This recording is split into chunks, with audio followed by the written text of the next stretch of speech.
Dictation start होगा 5 second बाद। Start. शिक्षा का अधिकार मोटी फीस की चक्रव्यूह में फंस गया है।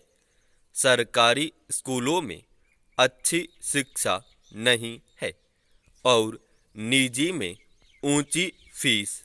ऐसे में अभिभावक जाएं तो जाए कहाँ।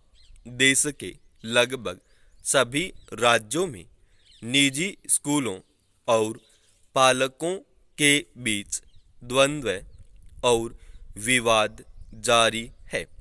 राजस्थान में माता पिता बच्चों को निजी स्कूलों से निकालकर सरकारी में ले जाना चाहते हैं, मगर कोरोना काल की बकाया फीस के बगैर निजी स्कूल बच्चों को टीसी जारी नहीं कर रहे हैं।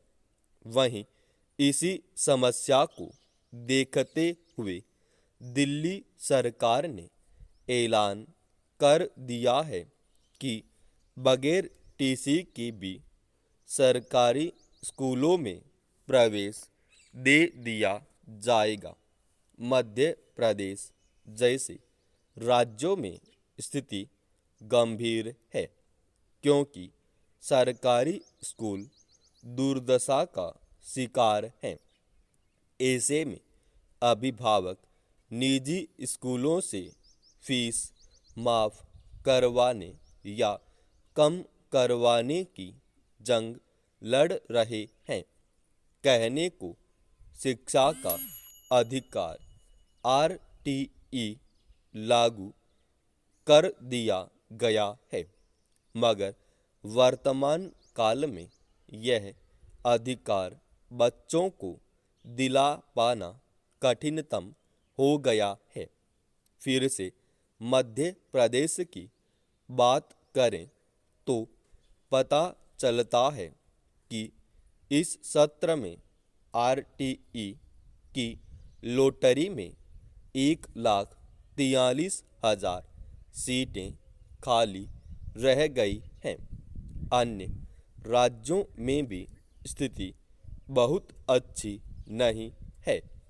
इन सब परिस्थितियों से ये तो जाहिर है कि दिल्ली को छोड़कर अन्य राज्यों में सरकारी शिक्षा की हालत में बीते दशकों में कोई गुणात्मक सुधार नहीं हुआ है। प्रतीत होता है कि कमजोर नीतियों से धीरे धीरे सरकारी व्यवस्था को कमजोर किया गया और निजी पर निर्भरता बढ़ती चली गई।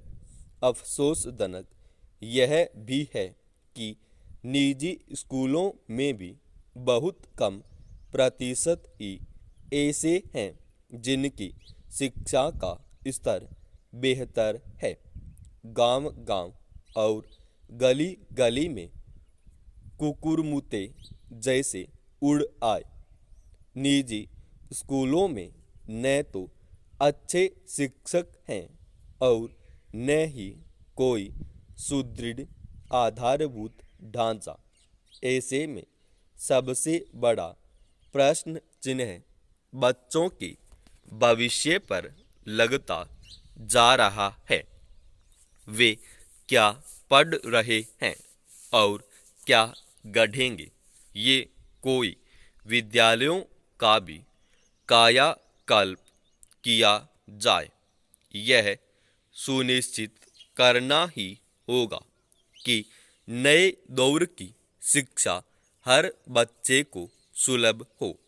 राज्यों को भी शिक्षा बजट का गहराई से विश्लेषण करना होगा। सरकारों को यह सुनिश्चित करना चाहिए कि नए दौर में कोई भी शिक्षा से वंचित न रहे और सभी को अच्छी शिक्षा सुलभ हो। यह भी देखना अनिवार्य है कि बच्चों को उनके घर के पास ही बेहतर सरकारी स्कूल का विकल्प मिले, जिससे वह अपना परिवार का, समाज का और देश का भविष्य उज्जवल बना सके। सरकारों की यह भी जिम्मेदारी है कि वे ऐसा माहौल बनाएं जिसमें सरकारी शिक्षा व्यवस्था के प्रति आकर्षण बढ़े। समाप्त।